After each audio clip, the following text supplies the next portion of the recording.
Boa noite, na graça, na paz, no nosso Senhor e Salvador, Jesus Cristo. Amém? Aquele que um dia nos encontrou, um dia Ele nos achou, assim como achou o pastor Clóvis, sua família, a esposa, as filhas. É a forma de Deus trabalhar, usando pessoas. A edificação da casa de Deus passa pelas pessoas. Cada um de nós, cada um de vocês, aos olhos de Deus, são instrumentos dele. Deus está olhando para cada um de nós. Mesmo você que chegou aqui hoje pela primeira vez, Ele olha para você e o coração dele bate forte, porque Ele vê dentro de você, ali incubado, está incubado lá,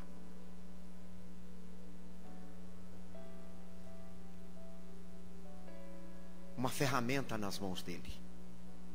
Deus olha e se encanta com o homem, porque ele aposta, vamos usar essa palavra, aposta.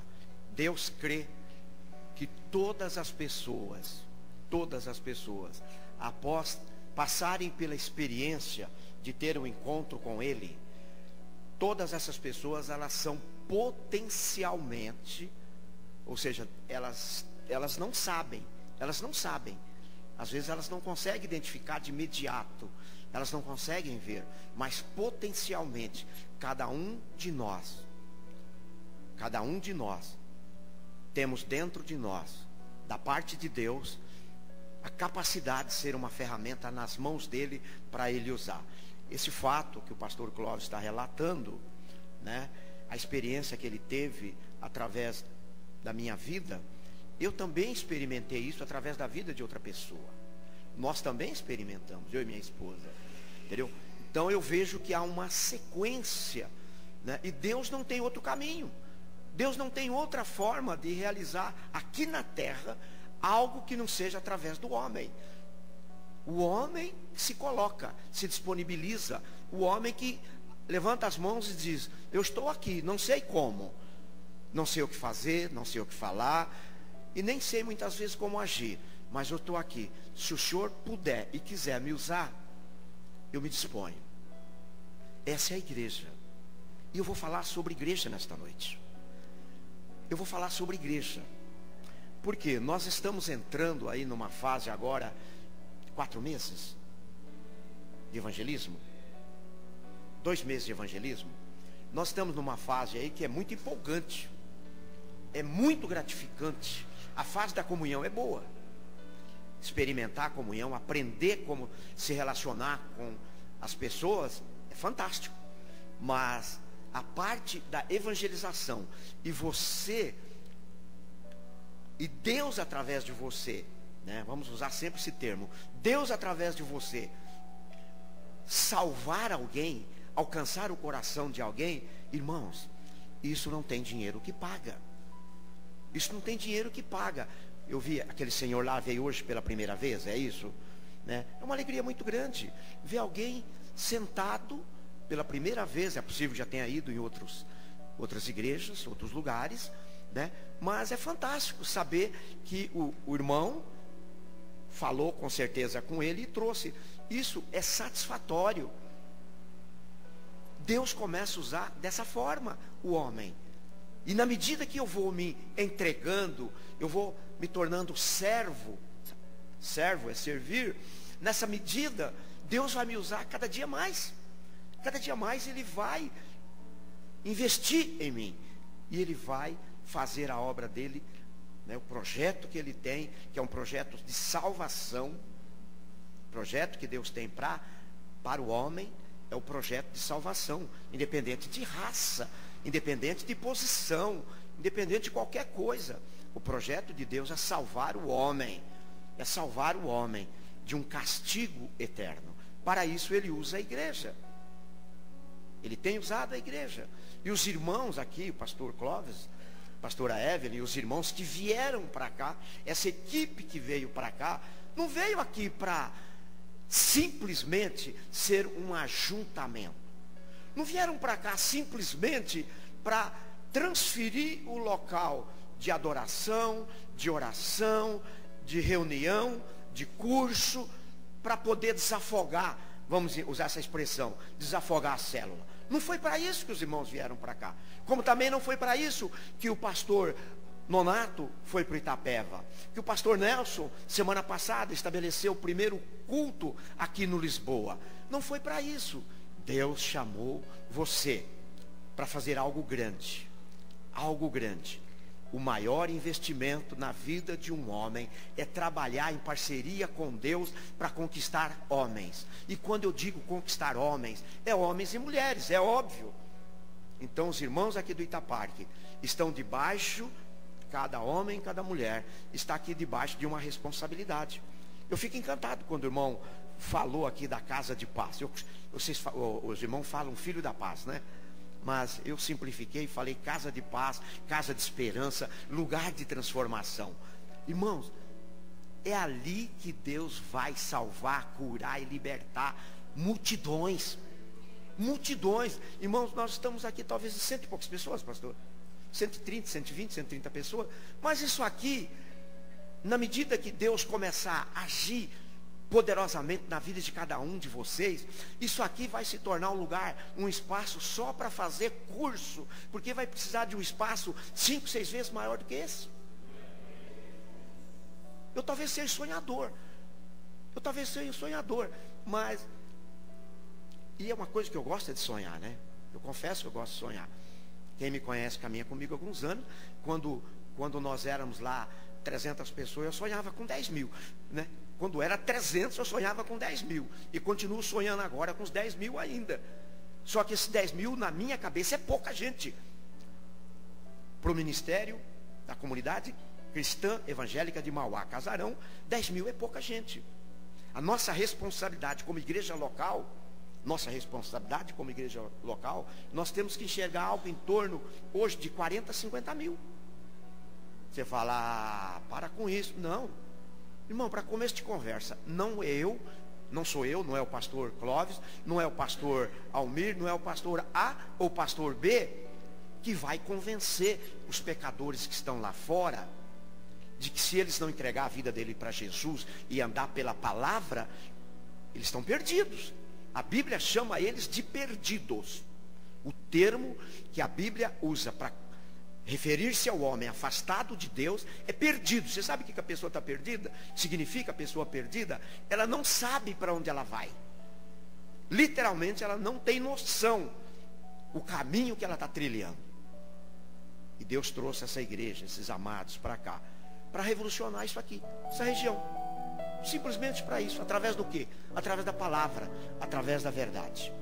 Quando você honra a palavra de Deus, irmão, quando você honra a palavra de Deus, você só pode esperar uma coisa: resultado positivo, porque Deus vai te abençoar. E quando eu falo em bênção, eu falo no sentido geral.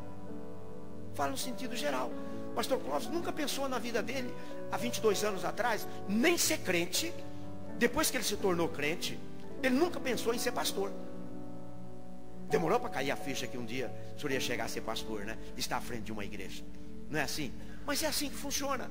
Eu não pedi para ser pastor. Eu lutei com a palavra de Deus durante 11 anos. 11 anos. Você consegue imaginar um homem sendo evangelizado 11 anos e virando as costas e dando coice?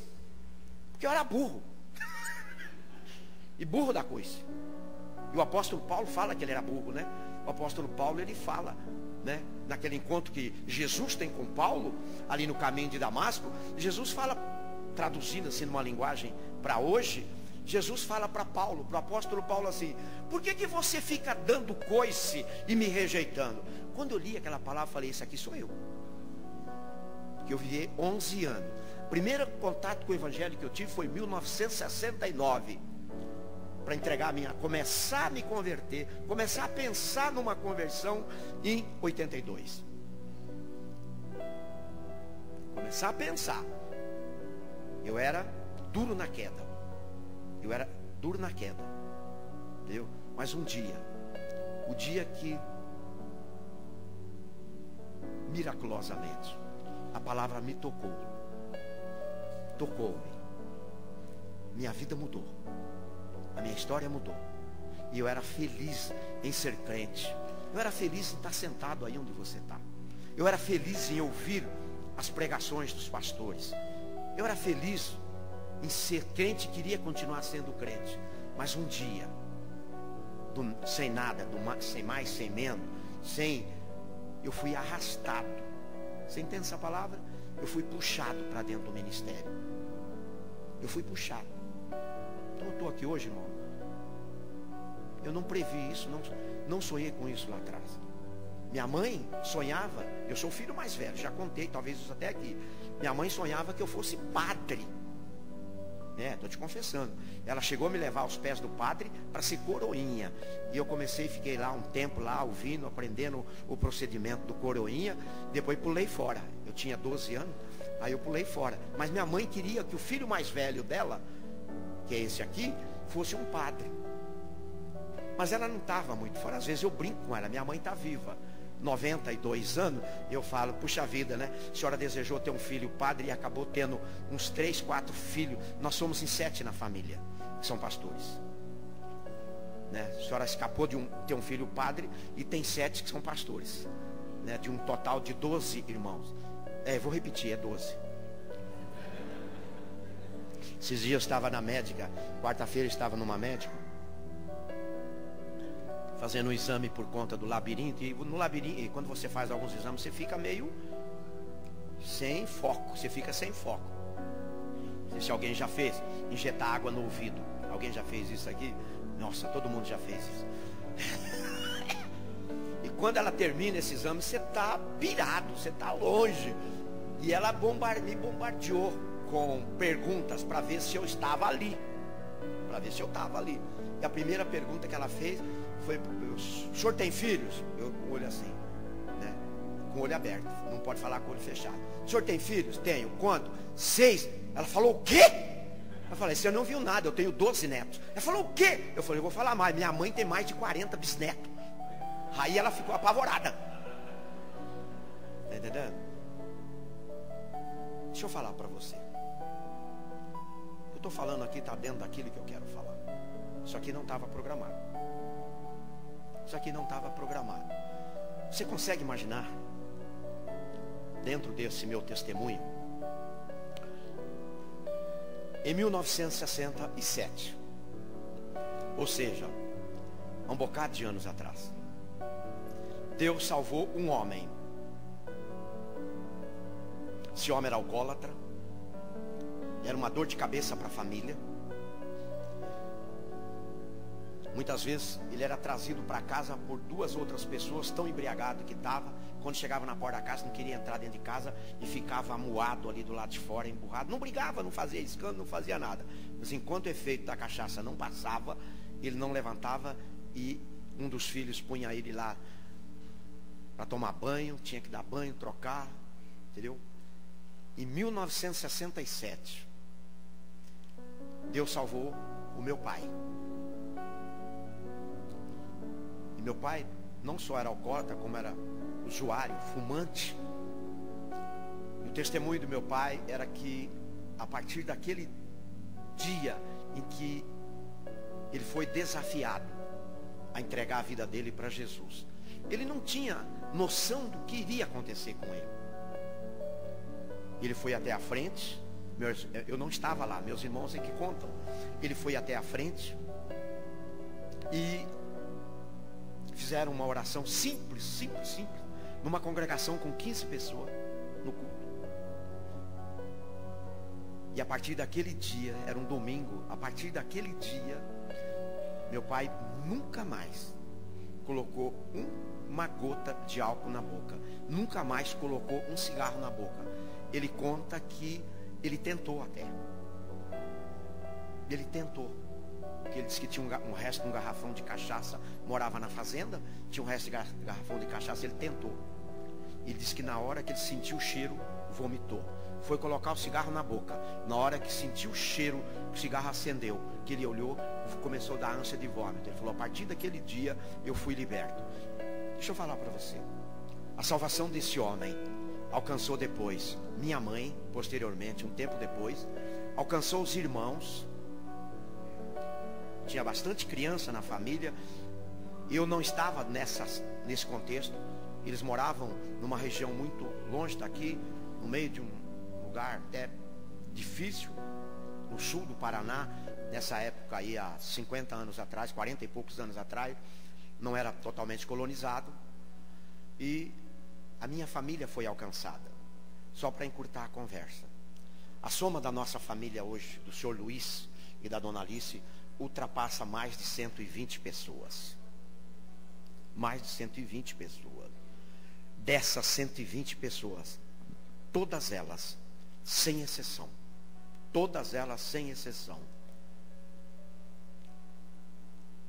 servem a Deus.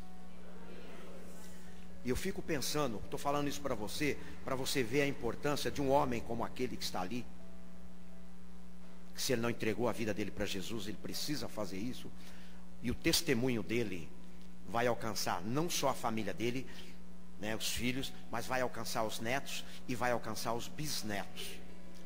A minha avó tem bisneto, o mais velho dela tem, são os filhos, os netos do Carlos, é isso? Os bisnetos. Não sei a idade, mas deve ter bisneto com 20 anos. Tem bisneto com 20 anos. Todos eles tiveram acesso ao Evangelho. Cresceram no Evangelho, foram criados no Evangelho. E eu chamo isso do quê? O que eu posso chamar isso? Milagre de Deus. Era uma geração que estava perdida, sem rumo, sem direção, e foi alcançada pelo Evangelho. Esse é o papel da igreja. Essa é a igreja. Irmão, estou falando já há algum tempo, não pedi para você ler a Bíblia, né? Abra no livro de Atos para mim aí, por favor, no capítulo 5. Senão eu vou ficar tagarelando aqui a noite inteira e eu esqueço do que eu tenho para falar para vocês.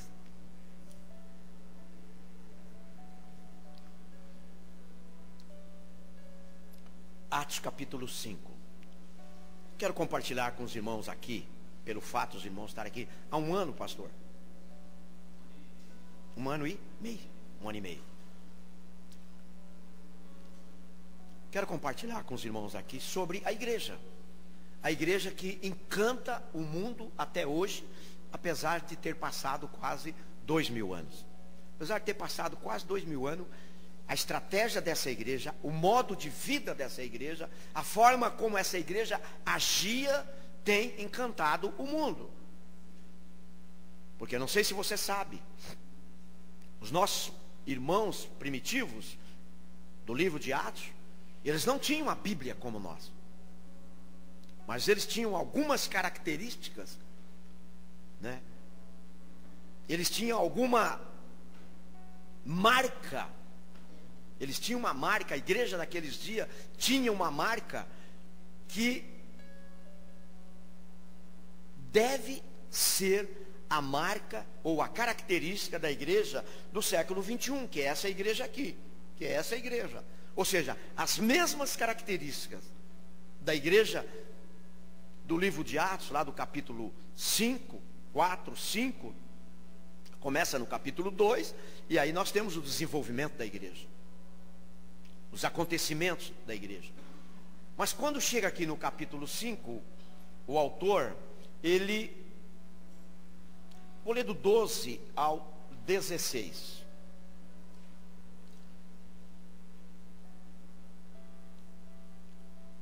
Muitos sinais e prodígios eram feitos entre o povo pela mão dos apóstolos. Costumavam todos reunir-se de comum acordo no pórtico de Salomão, nas portas do templo de Salomão. Mas dos restantes, ninguém ousava juntar-se a eles. Porém, o povo lhes tributava, ou tinha, grande admiração pelos irmãos da igreja. O povo era o povo não convertido. E crescia mais e mais a multidão dos crentes. Tanto homens como mulheres eram agregados à igreja do Senhor, a ponto de levarem os enfermos até pelas ruas e os colocarem sobre leitos e maca, para que, ao passar Pedro, ao menos a sua sombra se projetasse em alguns deles. E afluía também muita gente das cidades vizinhas de Jerusalém, levando doentes, atormentados de espíritos imundos, e todos eram curados. Essa era a igreja, irmão, que a Bíblia relata, a igreja do começo do século. Começo do século I. A igreja acabara de nascer. Após, é bom nós entendermos a Bíblia, após Jesus ter ascendido, subido aos céus, nós temos o Pentecostes. Com o Pentecoste, a igreja foi inflamada, desafiada, encorajada a não perder o foco, ou seja, a instrução que Jesus tinha dado. Jesus tinha dado a eles já algumas instruções de como eles tinham que ser totalmente diferente do estilo de vida que eles eram fora. Mas não era só a questão do estilo de vida, mas era também as realizações da igreja, o papel, o que acontecia dentro dessa igreja. É o texto que nós lemos, dizia. Era uma igreja que chamava a atenção do mundo naqueles dias. Nós podemos chamar essa igreja de vencedora, pastor? É uma igreja vencedora. Eram crentes vencedores. É o nosso slogan do casarão, né? A igreja vencedora, né? Cada crente é um ministro, cada casa se torna uma igreja. Nós temos esse slogan como norte para caminhar. Cada crente um ministro. E cada casa uma igreja. Essa casa de paz, o Filho da Paz, ou essa casa de esperança, ela é uma igreja. Quando alguém entre vocês abre a casa de vocês para receber durante 7 semanas a visita dos irmãos, para orar por vocês, abençoar a casa e trazer uma palavra poderosa dentro da família, onde os milagres acontecem, era assim que a igreja funcionava no início. Não havia templo, mas a igreja funcionava e chamava atenção. E o curioso é que essa igreja não tinha recurso. Quando eu falo recurso, não tinha recurso financeiro. Não tinha tecnologia, irmão, alguma. A igreja não tinha tecnologia. Não tinha isso que eu tenho aqui na mão hoje. Não tinha essas caixas, não tinha um projetor de imagens, não tinha toda esses equipamentos. Aliás, a igreja era eles se reunindo, se relacionando, tendo comunhão, planejando e atraindo as multidões de fora para dentro da igreja. Havia um mistério ali. Havia um mistério, porque ninguém era teólogo, ninguém era doutor, ninguém era PhD em nada. E eu preciso voltar o meu olhar, a igreja do Itaparque, que eu estou falando com a igreja do Itaparque, a igreja do Itaparque precisa voltar o olhar para aquilo que a Bíblia está nos ensinando, para que haja um despertamento dentro de nós. Ela não contava com muita coisa. Hoje nós temos tanta coisa, né? Temos tanta coisa hoje. Só que a igreja naqueles dias, ela prosperava muito mais, pastor, muito mais do que a igreja do século 21. Nós ficamos entusiasmados muitas vezes com os números. Eu louvo a Deus, porque Deus tem nos acrescentado, né? A prova está aqui, em 1 ano e meio, quantas pessoas foram agregadas aqui. Mas a igreja lá era algo inexplicável o que acontecia. Primeiro sermão que Pedro, apóstolo, prega, 3.000 são batizados. segundo sermão, 5.000 são batizados.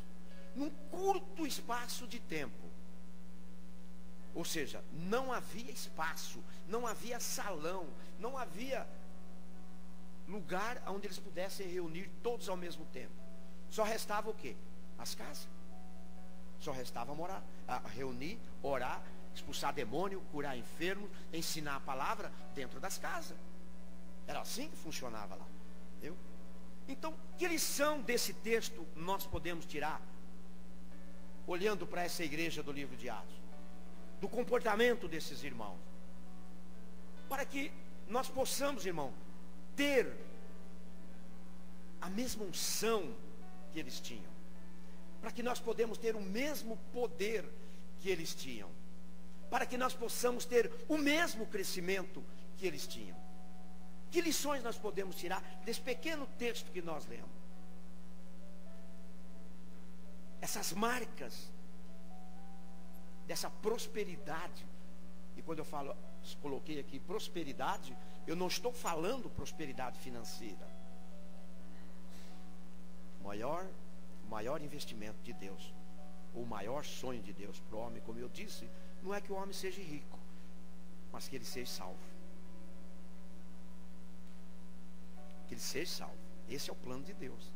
O plano máximo de Deus é que a salvação alcance todos quantos se dispuserem a crer e desejarem ser salvo. Eu preciso querer ser salvo. Deus não salva ninguém na marra, à força. Não. Se tem alguém esperando ser salvo a qualquer custo, mesmo contrariado, esquece, pode esquecer. Deus só salva uma pessoa a partir do momento que ela se entrega. Nós usamos essa palavra, ela se entrega, ela se rende, ela deseja, ela quer, ela sonha com a salvação. Aí o Espírito de Deus vem e convence ela do pecado. Então nós podemos dizer que na medida que ela dá a resposta para Deus, Deus alcança ela e ela é salva. Amém? Glória a Deus. É assim que nós vemos essa igreja. Eu creio, irmão, eu creio.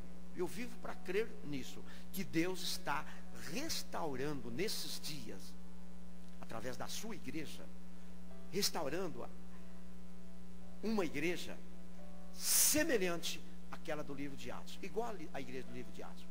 Eu creio nisso. Eu creio que Deus está querendo fazer. Eu creio que Deus está querendo nos mostrar algumas marcas ou características dessa igreja de Atos. Eu coloquei algumas coisas aqui, irmão, no papel. A primeira marca dessa igreja de Atos é uma coisa muito simples, é tudo simples lá, tudo simples. O texto disse isso, né? Perdão, tenho que voltar atrás para mostrar. Eles tinham união. Alô? União. Está lá em Atos 2,44, no mesmo livro, Atos 2,44, né?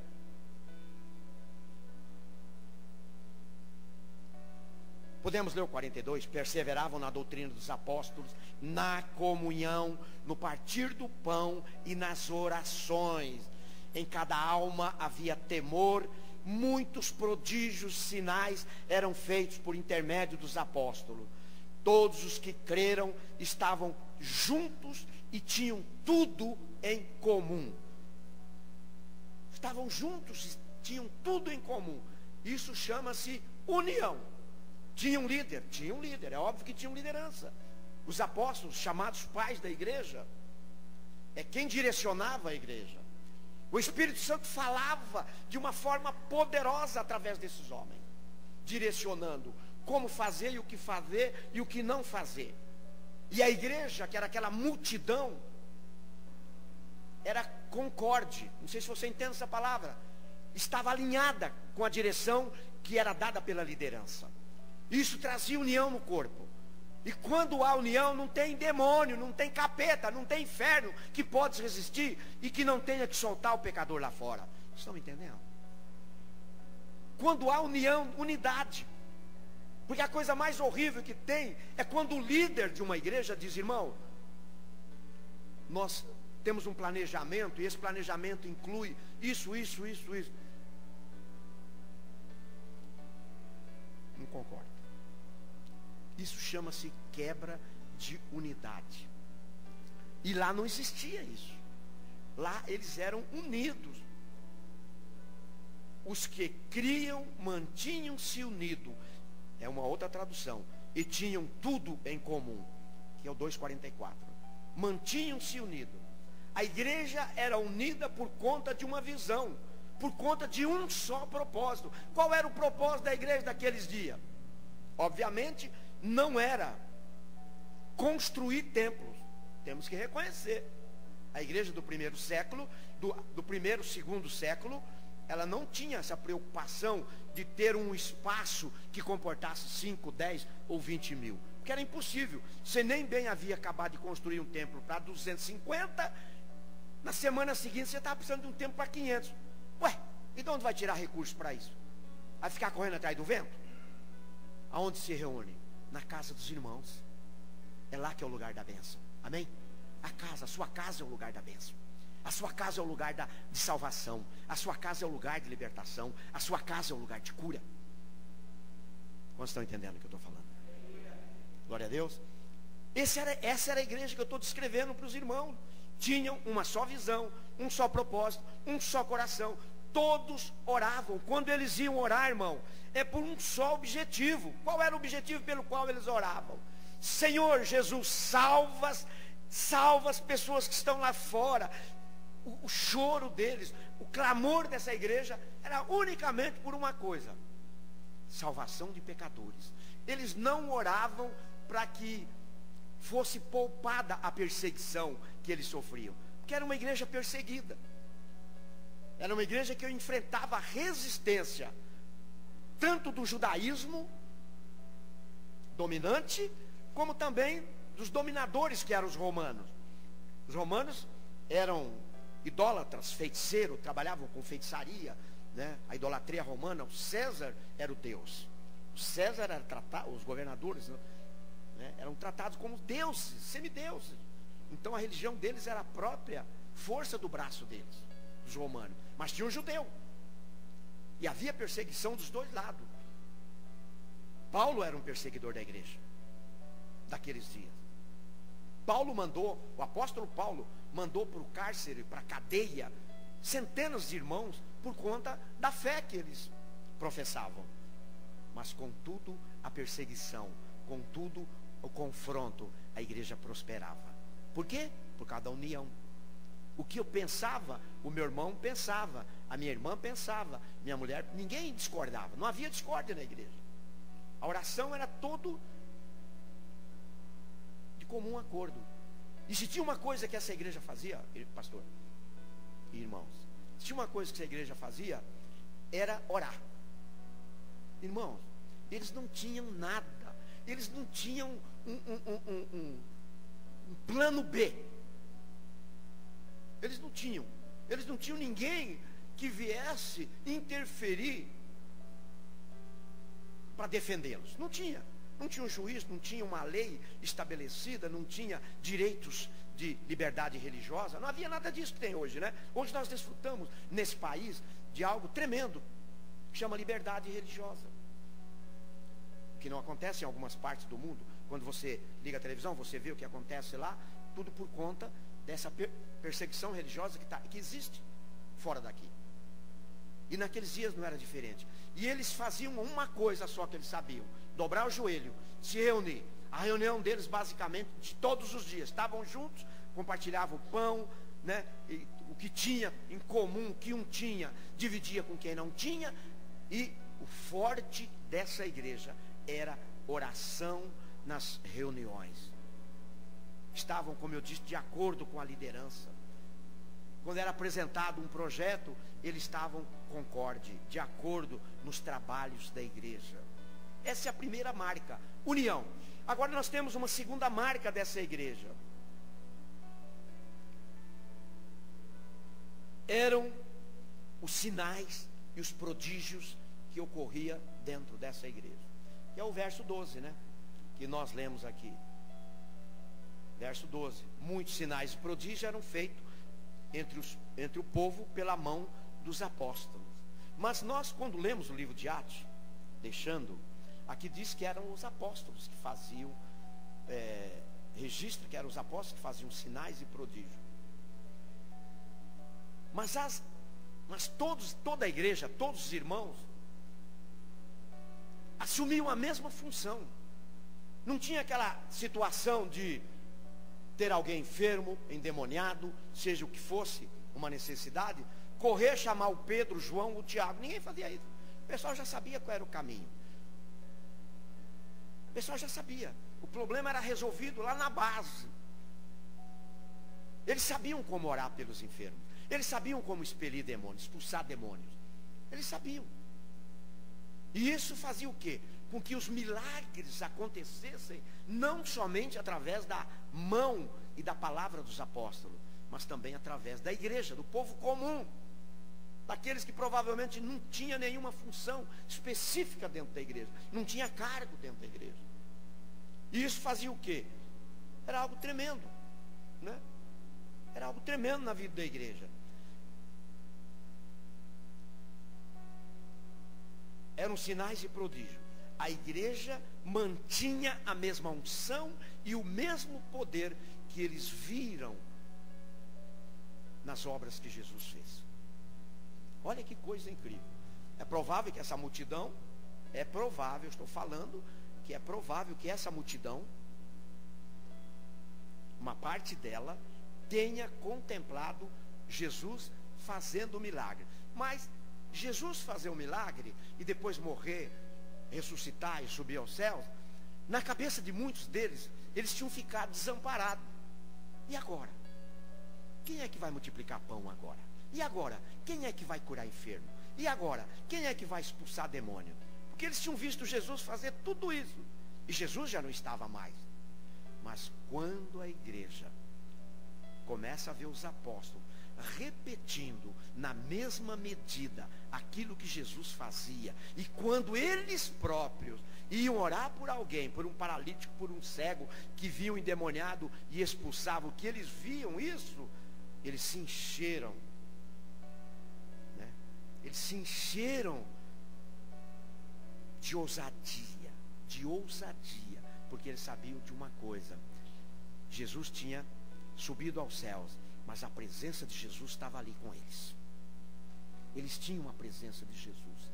Eles descobriram que quando o Espírito Santo veio ali em Atos capítulo 2, no Pentecoste, eles receberam algo ali que os capacitou para realizar as mesmas obras que Jesus fazia. Pastor, tem validade isso ainda hoje? Tem. Não mudou uma vírgula. Não mudou uma vírgula. Não mudou uma vírgula. Nós estamos ministrando essa palavra, irmão, porque nós cremos no que a Bíblia diz. Amém? Os irmãos creem no que a Bíblia diz? Os irmãos creem? Então, quando você lê o Evangelho de Marcos, uma das últimas instruções de Jesus, né, falando ali com os discípulos, ele fala exatamente isso. Vocês vão fazer isso, isso, isso. E ele cita: curar enfermos, expelir demônios, se pegar em serpentes não lhe fará dano algum, se beber alguma coisa mortífera não vai acontecer nada. Então essa igreja que nós olhamos lá atrás, precisa ser, ela tem que ser uma igreja semelhante àquela, mesmo estando no século 21, desfrutando de tecnologia, desfrutando de recursos. A igreja, ela tem que voltar à sua origem. Eu tenho ouvido essa mensagem há 20 anos atrás. Ouvi algo semelhante, né, dessa mensagem. Não sei se alguém conhece, a pastora Valnice Milhomens, usando essa expressão: a igreja do século 20. Isso era 1998. Ouvi da boca da pastora Valnice. Talvez vocês não a conheçam. Mulher de Deus, ministério tremendo no Brasil.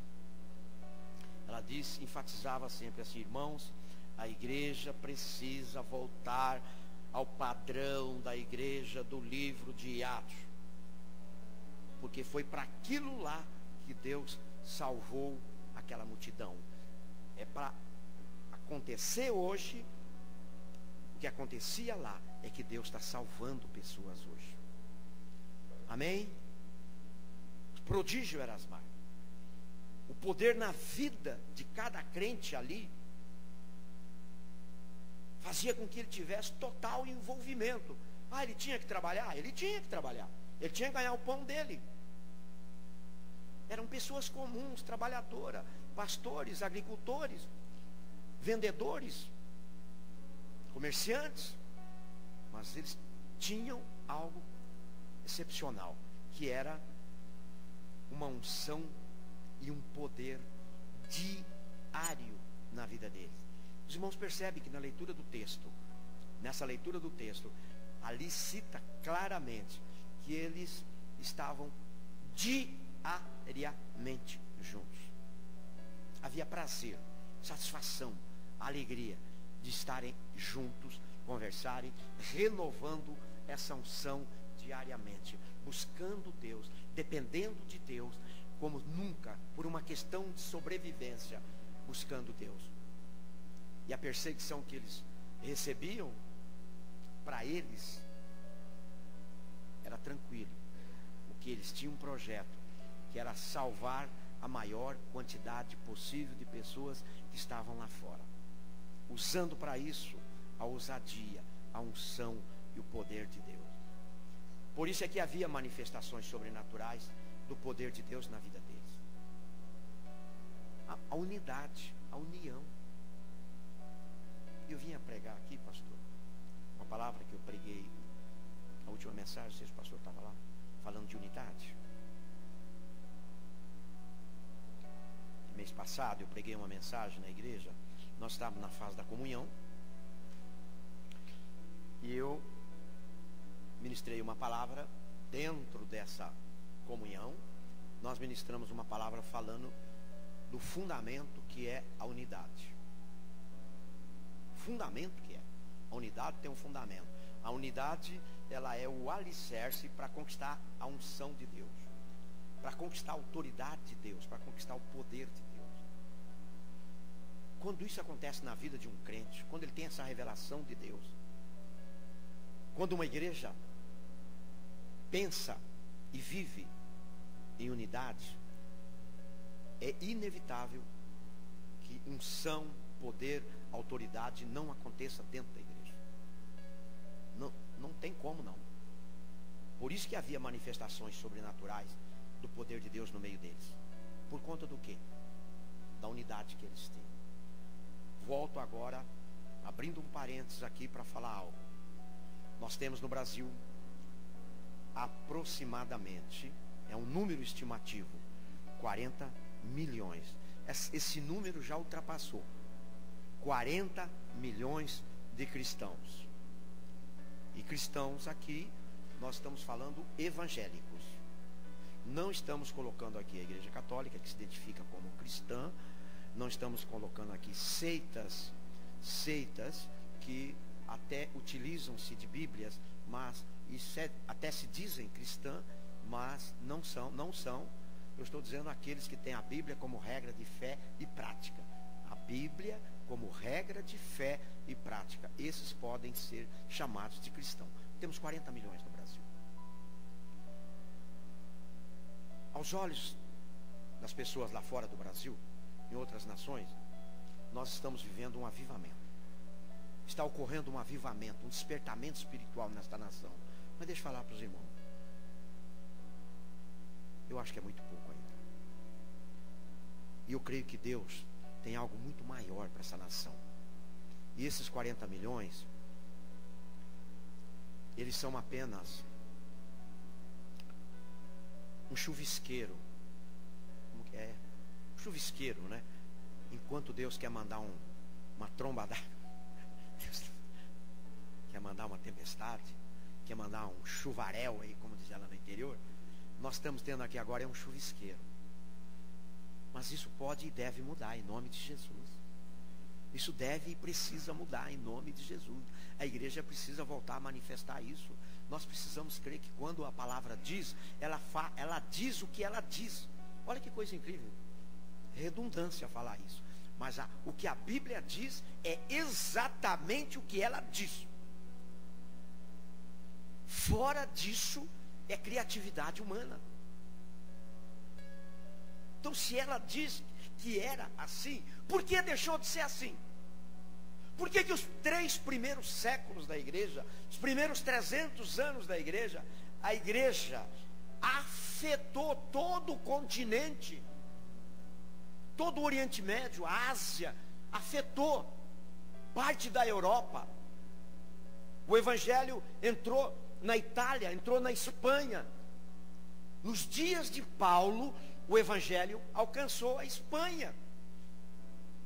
Paulo finalizou o ministério dele em Roma, ou seja, havia poder, havia o abrir da boca de um deles, fazia com que o céu se abrisse. Eles tinham envolvimento.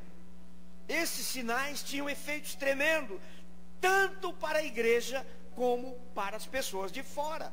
Ora, irmão, o que o mundo está esperando? A manifestação dos filhos de Deus. O mundo lá fora, saiba de uma coisa, irmão, as pessoas sabem disfarçar muito bem. As coisas não estão bem dentro de casa, pessoalmente. O negócio na vida do camarada, do homem, da mulher, está ruim, mas eles disfarçam. Oi, como vai? Tudo bem? E você como está? Estou bem, estou bem.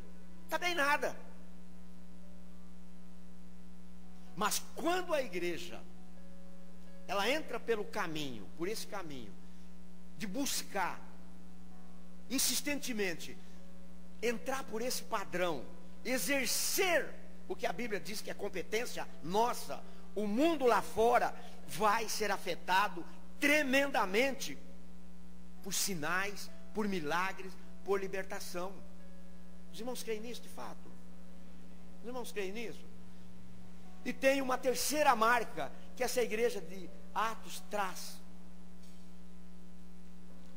Está aqui no versículo 13. Mas dos restantes, quem é esse restante? É possível, interpretando esse texto, é possível que aquela multidão que seguia Jesus, que eram mais de, estima-se, calculando o número de pessoas que comeram pão multiplicado, estima-se um número acima de 20.000 pessoas. Mas esses eram aqueles que estavam interessados apenas em encher a barriga e apenas receber um milagre, e não permaneceram. Depois que Jesus morreu, muitos deles fraquejaram, perdemos o líder, e agora o que será de nós? Não acreditaram nas palavras de Jesus, que havia delegado para a igreja, dado autoridade para a igreja, fazer as mesmas obras que ele tinha feito. E esses restantes, os demais, como diz aqui, né?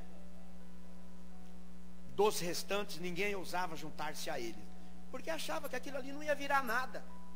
Ué, o líder máximo, Jesus, não está aqui? O que é esse bando de... Eu conheço o Pedro. Quem era o Pedro? Quem era o Zaqueu? Eu conheço todo esse pessoal aí. Porque o Zaqueu se integrou ao grupo. A Bíblia não menciona ele depois daquele encontro com Jesus. Não cita o nome dele. Mas provavelmente ele se tornou discípulo de Jesus. A confissão dele foi tremenda. É uma das maiores confissões de pecado que eu já vi na Bíblia, a confissão de Zaqueu. Porque você pedir perdão pelos seus pecados é uma coisa. Agora, você fazer restituição do prejuízo, do dano que você causou na vida de uma pessoa, é outra coisa. Entendeu? Eu peço perdão por ter feito isso ou falado isso. Não, não é a questão. Você tem que dar nome. Tem que dar nome aos bois. Eu fiz isso. E Zaqueu foi um dos que teve a coragem e possivelmente foi usado. Só que teve um grupo de pessoas, de acordo com o texto aqui, não quis ajuntar o grupo, porque pensou na cabeça dele, isso aí não vai virar nada não. Isso aí daqui 1 ano, 2 anos, você não vai falar mais desse pessoal aí não. Porque o líder deles morreu. Só que não foi bem isso que aconteceu. 300 anos de história de igreja. A igreja sobreviveu. E ela não apenas sobreviveu, ela influenciou todo o Império Romano, a ponto de afetar o governo de Roma. A ponto de afetar. O apóstolo Paulo, quando ele esteve preso em Roma, antes da morte dele, ele ficou alguns anos aguardando o julgamento lá em Roma. E nesse período ele ficou preso em domicílio, como se faz hoje com os ladrões da Lava Jato, né? Que muitos deles conquistaram a liberdade para ficar preso dentro de casa com uma tornozeleira, né? Naquele tempo não tinha tornozeleira, mas em compensação o Império Romano mantinha um vigia 24 horas diante da casa de Paulo.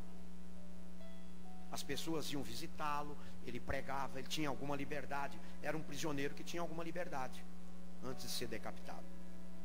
E nessa liberdade de Paulo pregar, a história diz que ele, pela palavra dele, como instrumento de Deus, toda a guarda romana que foi locada para cuidar dele se converteu.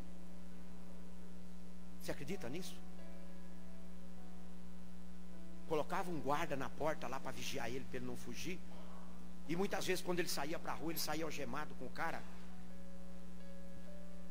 E aquele camarada se convertia. Quando se convertia, tirava aquele cara, punha outro incrédulo. Na semana seguinte, o outro também era crente. E chegava lá para o superior dele e falava assim: me tira dessa função, me coloque outra coisa. Eu não vou mais andar amarrado com esse homem, não. Manda outro. Mandava outro pecador lá. Paulo evangelizava e se convertia. A Bíblia diz que toda a guarda romana foi afetada pela palavra de Paulo no tempo que ele permaneceu preso. Irmão, ninguém resiste. Não tem quem resiste aonde há unção e poder de Deus. Aonde a verdade é manifestada, as coisas têm que acontecer. Amém? Tem que acontecer. Esse é o padrão desejável. Esse é o padrão desejável. A terceira marca era que ela tinha conquistado o coração das pessoas que estavam lá fora, a admiração dela. E o texto diz que o povo que não era crente tinha estima, consideração pela igreja, tinha respeito, a igreja era respeitada. O versículo 13, ele diz isso: ninguém ousava juntar-se a eles, porém o povo lhes tributava grande admiração.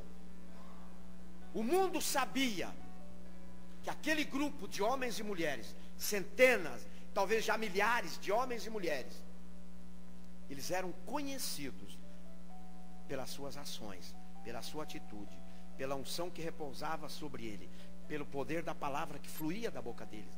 O mundo lá fora sabia. Como que eu sei que sabia? Porque quando Jesus estava entre eles, um centurião romano foi lá reclamar com Jesus. Lembra disso? Que o filho dele estava. E Jesus falou: eu vou lá. Ele falou: não sei não. Fala só uma palavra aqui mesmo e meu filho vai ser curado lá. Aí Jesus falou: então vai que teu filho está curado. Esse estilo de vida que Jesus viveu, é o mesmo estilo de vida prometido, desejado por Deus, para mim e para você. Nós temos que pensar seriamente nisso, pastor. O que vejo onde há unção e poder de Deus, que atrai as pessoas famintas, as pessoas que têm sede, são atraídas. Eu não sei se você teve algum tipo de experiência desse jeito.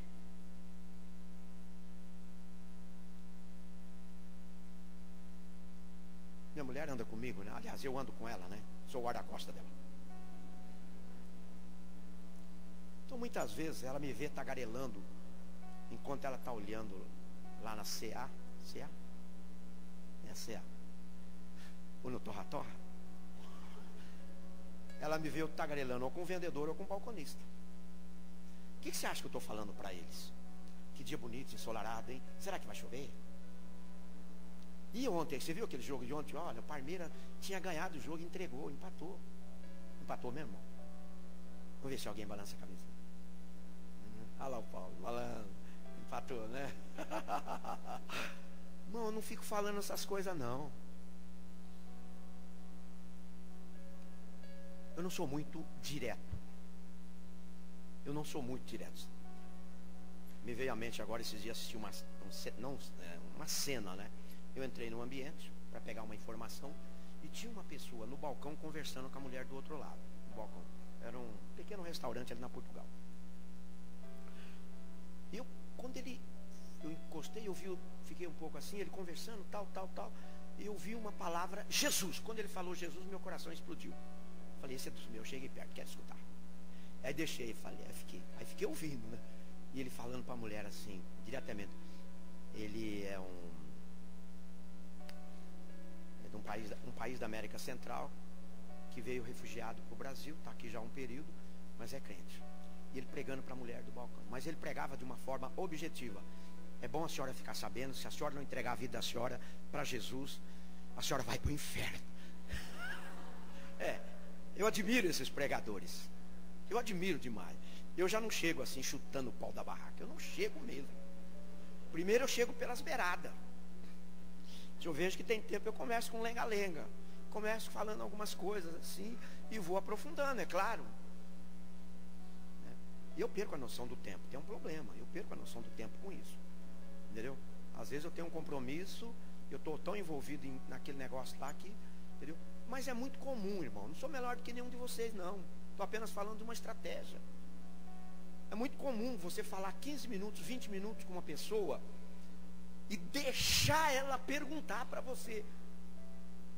Que nem essa moça fez comigo lá na 6C. CA. Confundo. 6C é uma loja de material de construção. E CA é onde as mulheres fazem fila para comprar as promoções.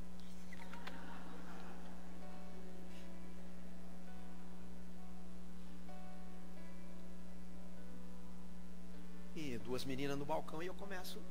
Estava esperando uma pessoa fazer um crediário, não era nem minha mulher. Eu fiquei ali, aí encostei no balcão, era um dia de pouco movimento. Balcão que vende celular lá, não é toda hora que vende celular. E aí nós começamos um diálogo. Mas o que chama atenção? O que chama atenção é na medida que você vai falando, o olhar da pessoa começa a brilhar. Você começa falando para ela sem, como eu disse, sem chutar, sem perguntar, sem questionar, sem fazer muita pergunta. E você vai falando para ela de situações da vida, coisas da vida. E com essas duas moças, a questão era relacionamento de namoro. Eu falei, eu preciso falar para ela que existe um outro tipo de namoro. Que não é namoro. É um relacionamento que não é namoro. Que é um relacionamento santo. Eu fui procurando, até que chegou num ponto. Quando eu comecei a falar, os olhos dela começou. Ela devia estar envolvida até o pescoço com um namoro impuro, né? Impuro. E eu comecei a falar de Deus, como que Deus vê ela, como que Deus vê o corpo dela, como que Deus planeja o futuro dela. E ela naquela hora deve ter se sentido a pior da pior dos pecadores na face da terra. Eu não fiz apelo, porque na hora que eu estava fechando a conversa, né, uma pessoa que eu estava esperando desceu lá do crediário para baixo. Pronto, vamos embora. Aí estragou o clima e ela me fez uma pergunta. Quem é o senhor? O que você responderia para ela?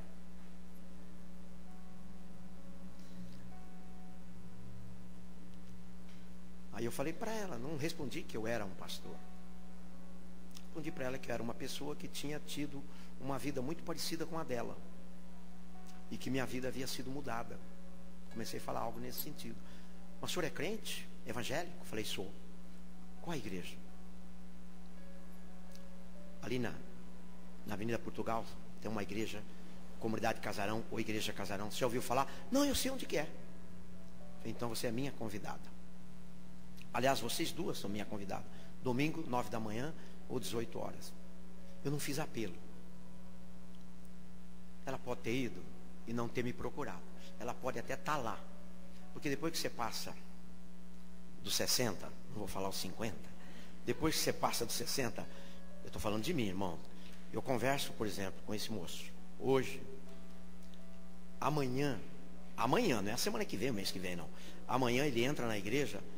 Eu perguntei o nome dele, olhei a fisionomia dele, e ele vem me cumprimentar e eu fico, quem é ele? Quem é? É a idade, claro, é quilometragem. Quilometragem rodada faz isso. Mas isso não me impede. Não me impede de evangelizar. Não me impede de falar.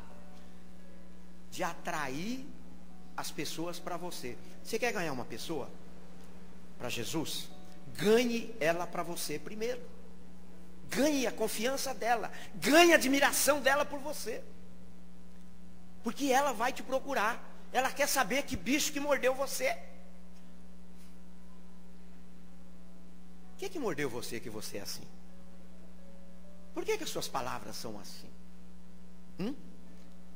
A pergunta que eles vão fazer é essa: o que eu hei de fazer para ser salvo? Foi essa a pergunta que o carcereiro fez para o apóstolo Paulo? Não foi essa a pergunta que o carcereiro falou para Paulo? O que eu hei de fazer para ser salvo? O cara ia se suicidar. Ele estava com a espada, ele mesmo, por conta do que havia ocorrido. Se ele não se matasse, ele ia morrer. E Paulo dá uma resposta: crê no Senhor Jesus Cristo e será salvo, tu e a tua casa. Amém? Meu pai um dia creu no Senhor Jesus. Não só a vida dele foi transformada, mas toda a descendência dele foi afetada. Meu pai era tão tagarela que nem eu. O povo tinha admiração pela igreja. Não é porque ela tinha doutores, como eu disse. Não é porque lá era um local onde as pessoas falavam bonito. Não é que lá tinha riqueza na vida deles, dinheiro na vida deles. Porque o poder de Deus se manifestava com muita graça na vida de cada um deles. Havia isso. Eles viam o paralítico andar. Eles eram testemunha de que o cego enxergara, que o morto ressuscitara.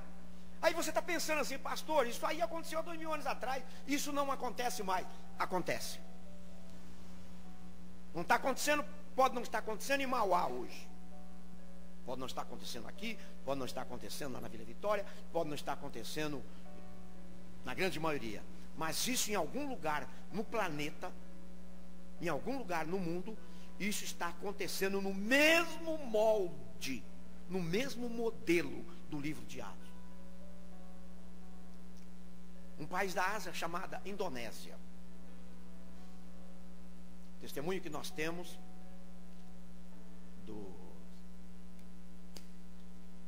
estou com o livro dele lá e acaba. Meltari, um pastor da Indonésia,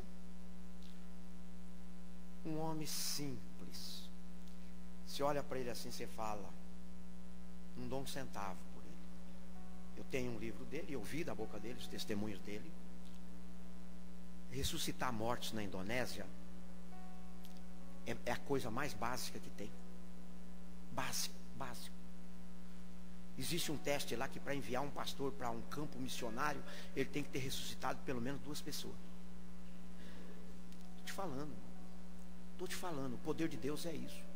O poder não está na imagem, o poder não está no ídolo, o poder não está no Pai Santo, o poder não está em nada do universo, na natureza. O poder não está. O poder, a unção está no homem e na mulher que serve a Deus e que teme a Deus e vive pela palavra de Deus. Quantos estão entendendo o que eu estou falando? Amém, glória a Deus. Então essa é a igreja. A quarta marca dessa igreja é que ela crescia. Versículo 14. Crescia mais e mais a multidão dos crentes. É uma característica. Crescia. Havia crescimento, tanto de homens como de mulheres. Aqueles que criam eram acrescentados à igreja, eram agregados à igreja. Não é uma igreja que começava com 100 e terminava com 10. Em algumas regiões do mundo acontece isso hoje. Nos Estados Unidos, igrejas estão fechando. Eu acompanho, né, como que está o andamento da obra fora do Brasil. Nos Estados Unidos, quando você encontra, você vai para os interiores americanos, Estados americanos, quando você encontra uma igreja com 50 pessoas, é uma super igreja. A média não ultrapassa 30, a média. Existem algumas megas igrejas nas capitais americanas? Existem. Hoje mesmo o pastor Almir mandou uma foto de uma igreja batista em Orlando, na Flórida. É o lugar que tem mais brasileiros, né? Ali, naquela região. Então, a igreja não diminuía, pelo contrário, ela explodia, ela crescia o número de membros. Havia um crescimento continuado. E esse crescimento, irmão, o que me chama a atenção é que ele não só era quantitativo, não era só em números, mas também era em qualidade. Quando um crente descobre que ele pode, e Deus quer, ele pode, e Deus quer usar a vida dele, e ele se entrega, se disponibiliza para isso, e ele e Deus estão alinhados no mesmo propósito, você não tem noção. Você não tem noção do que Deus quer fazer com a sua vida. Então, quando se fala em quantidade no livro de Atos, nós temos que ficar atento também, pastor, para a quantidade, não só para a quantidade, mas também para a qualidade de crentes. Todos tinham o mesmo objetivo: ser instrumento de Deus, ser uma ferramenta de Deus. Para ser instrumento de Deus, para ser usado por Deus, Deus só exige uma coisa: a rendição, o comprometimento. Deus exige isso, um nível de compromisso mínimo com o projeto dele. O projeto é dele, a qualificação é de lá. Hoje nós qualificamos as pessoas, né? Nós hoje temos, através do ensino bíblico, através de cursos, seminários, capacitação, nós treinamos os irmãos. Mas, irmão, quando você, como Paulo diz, quando você anda no Espírito, o Espírito te ensina. Como que eu sei disso? Paulo, quando escreve, ele diz que ele não sentou aos pés de Jesus. Ele não foi um dos discípulos que se tornaram apóstolos depois. Ele foi chamado apóstolo por reconhecimento pelos pais da igreja. E eu acho tão interessante quando Paulo se expressa, né, ali no capítulo 11 de 1 Coríntios, quando ele diz, né, que o que eu recebi do Senhor é o que também vos ensinei. Olha que coisa incrível. Paulo dá toda a honra do discipulado dele para o próprio Jesus, que nem estava mais fisicamente com eles. E Paulo diz: tudo que eu sei, toda a revelação que eu tenho, tudo que eu estou escrevendo para você, todas as normas, procedimentos para a igreja, eu recebi diretamente do Senhor. Amém? Significa que você pode ser instruído. Você pode ser instruído diretamente por Deus. Isso tem a ver com o seu coração. Precisa ver com o seu coração, onde o seu coração está. Deus instrui, Ele mesmo instrui um homem e uma mulher a ser instrumento dele, sem passar muitas vezes por treinamento humano. Apenas um orientador, um motivador, um intercessor. Apenas isso pode levar uma pessoa a ser instrumento de Deus. Tinham quantidade e também qualidade. Os membros da igreja tinham qualidade. E esse era o resultado de uma igreja que estava comprometida com a obra. Quinta marca, e acabou o tempo. Só vou falar mais essa. Era uma igreja que respirava fé. Era uma igreja que vivia, né, em fé. Vivia a vida, o dia a dia deles era regado de fé. E era uma fé contagiosa.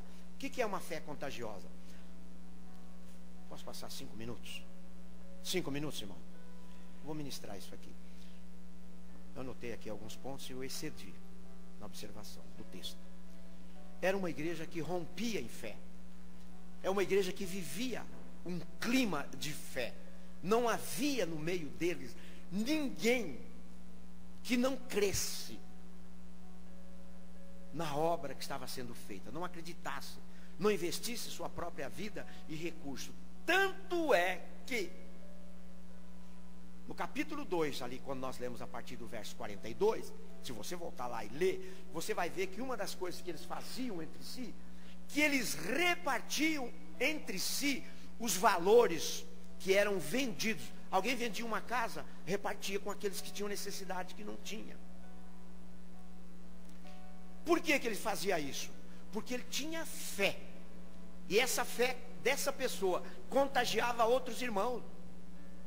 Coisa mais maravilhosa que tem é você andar com alguém de fé. Alguém que está para frente. Alguém fala, não, vai dar certo sim, vamos lá. Deus está mandando, nós vamos lá. Deus vai fazer uma obra, vamos lá. Deus admira quem tem ousadia, quem tem fé. E essa igreja tinha essa característica. Era uma igreja que não só manifestava a fé, mas ela reproduzia a fé que ela tinha. As atitudes dessa igreja geravam fé. Como que eu sei disso? Está no texto. A sombra de Pedro, quando ele passava na rua, né, a pessoa olhava e colocava o doente na calçada, do lado que a sombra projetasse em cima do doente, e o doente era curado. Isso é coisa de doido. Mas está na Bíblia. O que fazia isso com as pessoas? Eu conheço o Pedro. Deu tanto trabalho lá para o mestre. O cara era pescador, indouto. Pedro era indouto, não era ignorante, era indouto. Não tinha feito teologia, não tinha ido para a universidade. Uma outra marca é o poder de atrair pessoas, que é o versículo 16, né? Das cidades vizinhas eram atraídas, e também das cidades distantes, vinha gente de longe. Irmão, vou falar uma coisa para os irmãos. Eu não era crente, e eu tive uma experiência uma vez, que quando você não é crente, você é incrédulo, pecador, incrédulo, perdido. Houve um período na minha vida que eu trabalhei durante 1 ano como taxista aqui em Mauá. Talvez eu nunca falei isso para ninguém, né? Eu já fui caminhoneiro, já fui taxista lá atrás. Entendeu? E eu trabalhava ali no ponto 1 da estação. Ponto 1 é aquele do lado de baixo ali da Rio Branco. E houve uma época aqui em Mauá que começou um ministério na década de 70, começo da década de 70, aqui em Mauá, começou um ministério. Vamos agora localizar. Ali no centro de Mauá, tem uma rua que sobe onde tem um Senai novo, tem uma Caixa Econômica desse lado, e tem um galpão grande ainda desse lado. Ali tinha umas reuniões do que viria a ser a igreja Casa da Bênção. E quem naqueles dias estava ministrando lá? Pastor Francisco, pai do Sérgio Afonso, do pastor Sérgio Afonso, que era o pastor Francisco Afonso. Eu era taxista. Vinha gente de longe. Irmãos, ali virou um santuário, um lugar de milagres sobrenaturais, de cura e de libertação através da vida do pastor Francisco. Missionário, ele nem chama-se pastor, chama missionário Francisco Afonso. Naqueles dias, falando do táxi agora, eu estava ali, entrava 1, 2 mulheres. Aonde é aqui na cidade que tem uma igreja onde tem um missionário ministrando cura e libertação? Todo dia tinha 1, 2 corridas para levar lá. As pessoas vinham de longe, pegava trem, descia na estação e vinha atrás da bênção. Por quê? Aonde tem milagre, existe atração de pecadores. Os pecadores são atraídos. Essa é uma ferramenta. Hoje a Casa da Bênção está lá, esse ministério. Eu perguntei agora 2 semanas atrás para a filha, para a irmã do pastor Sérgio Afonso. Nós estávamos num evento, ela estava lá, e ela trabalha na Secretaria de Educação. Nós tínhamos uma reunião com o pessoal da Secretaria de Educação. O senhor estava lá, não? Não, estava, né? Estava, a irmã. No final ali eu perguntei do pai dela. Falei, missionário.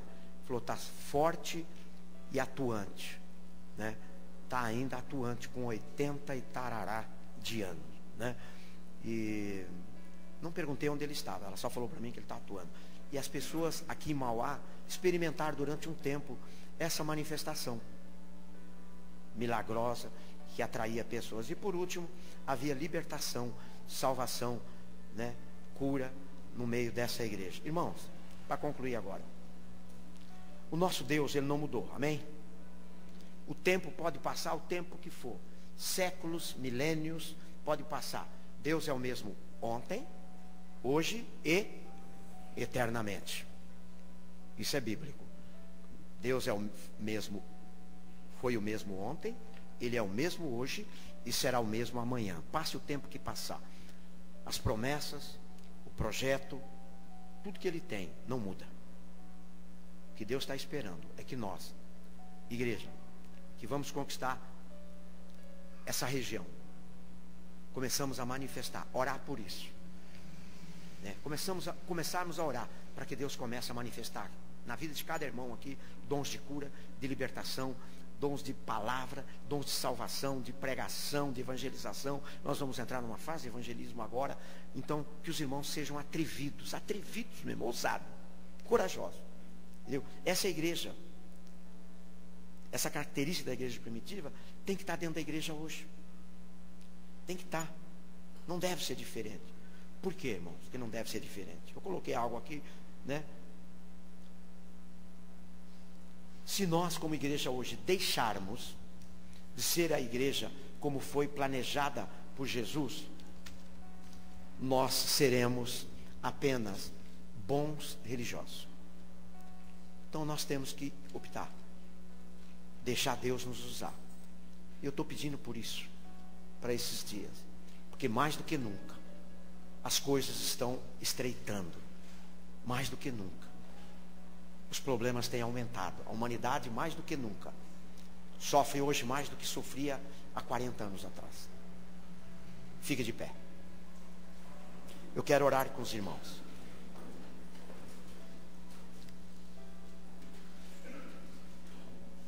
Levante sua mão e diga assim: Jesus, essa palavra foi para mim, foi para mexer comigo. Senhor, nesta noite, eu recebo esta palavra. E eu quero viver essa palavra. Eu preciso da tua ajuda, da manifestação do teu poder na minha vida. Senhor, eu me coloco como instrumento nas tuas mãos para transformar essa região, exercendo os dons que o Senhor tem para mim, a unção que o Senhor tem para mim.